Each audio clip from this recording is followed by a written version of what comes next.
I think the advice I would give my 18-year-old self is continue to be adventurous and try new things. Don't set a horizon because you don't know what you're capable of. You continue to push the limits and work harder than you think you need to work, and you can achieve more than you thought possible.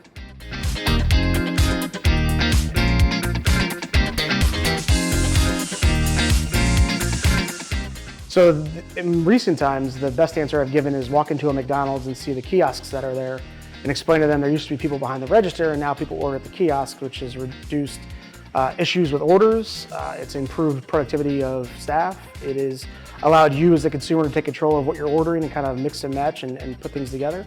And that's the best way to explain it, is to just explain to them that there was a person behind the register now and there's nobody there. And you go to this kiosk and you can directly communicate with the kitchen, get your order, have it, to go or in-house, and away you go.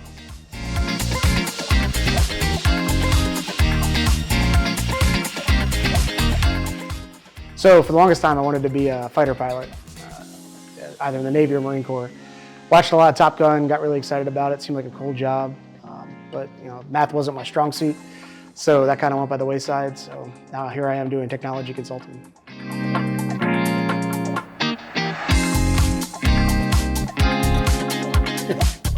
Well, what season is it? So I do a lot of coaching. I really enjoy that. I think for me, growing up, sports was always a part of my life and something that kind of has shaped me and formed me. And I think I want to be able to give back. So right now with my 3 kids, it's helping them with their activities, but certainly something that I don't know, empty nest and all that other stuff. I'm probably gonna get into umpiring or coaching or something like that. But I think just generally sports activities is really my downtime. I mean, if I'm not participating in those activities, I'm usually watching it, so that's usually how I spend my time.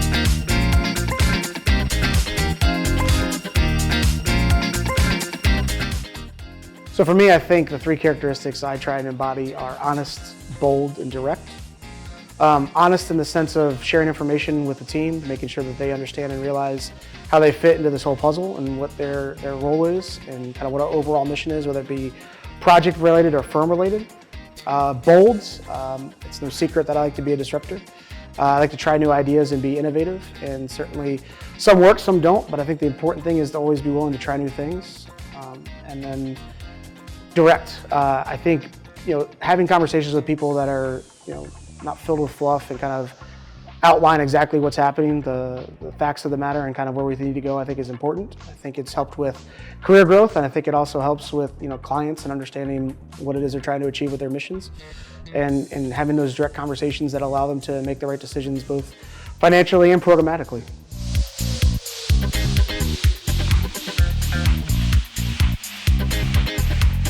So the most accomplished I feel in my role is when people grow, whether it be on their project or in their career. I am a huge fan of promoting from within and allowing people to grow on projects. So, you can go from an entry-level developer to a mid-developer to a senior developer. And that's kind of the best thing about my role, is seeing folks grow and asking them like, hey, we have a new project. I want you to go from this role to a stretch role. Do you think you can do it? They say yes, and then they succeed. Or when I challenge them to say, hey, we need a certification. Do you think you can get it in a short window? And they do it. And I think it's, seeing others grow, I think, is where I get my most satisfaction in my current role.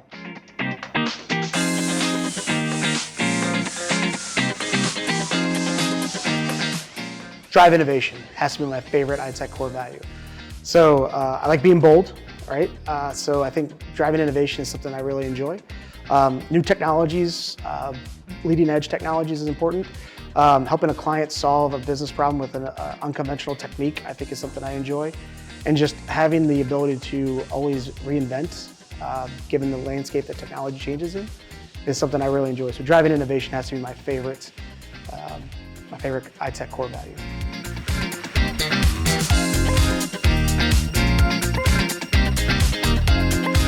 So I don't think it's one word, I think it's a phrase, and it's hometown feel with big city delivery. We have a lot of people at iTech that come from different backgrounds and have different delivery styles, and I think that's what enables us to be so good at what we do, is these folks that come from many walks of life, whether it be big firms, small firms, no firms at all, and they bring their expertise to bear. But it's also really neat and unique where I feel like I know pretty much everybody at iTech. And so being in a company that's small but being able to deliver with some of the cachet as the larger firms is what I think makes iTech very unique.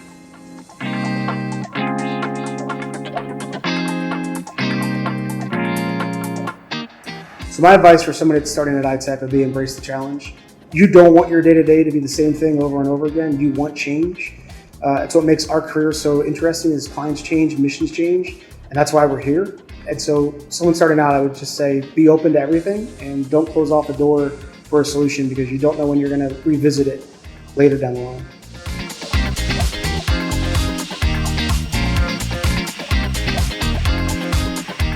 So the one thing I wish people understood about digital transformation is it's not a one-time movement. It is something that is a journey. It is something that's always evolving. It is something that you have to be open to changing your mindset on. And that, we try our best to implement at the speed of technology, but sometimes technology changes while we're mid-development. And so bringing new and innovative ideas is something that as a digital transformation, you have to be open to. And if you think you have the blueprint and you want to execute it and 2 years later you want to be done, that's not transformation. That's kind of staying stuck in the same rut. So digital transformation is truly an evolving process.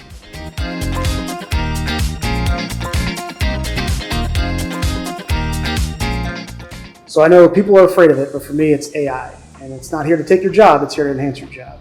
That task that you do, that you repeat 5 times a day, that is mundane, that there's an SOP for, that there's a knowledge article for, we can train our machines to help us with that. And we can then free people up to use human brain and human thought to solve complex challenges that don't have a solution yet.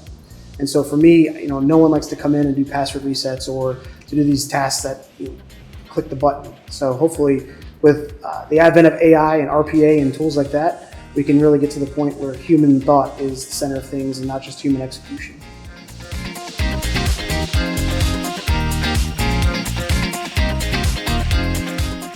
So I think it's our people, and our people are up on trends. They're constantly reading. They're sending articles around. They're sending articles to me. They're sending other articles to other leaders. And I think the fact that our people are technologists at heart is what allows us to stay on the leading edge of some of these things. And it's, they're asking their peer group, they're asking their network. And so our people, which is our greatest asset, is also our biggest strength in terms of being on the cutting edge of all these technologies.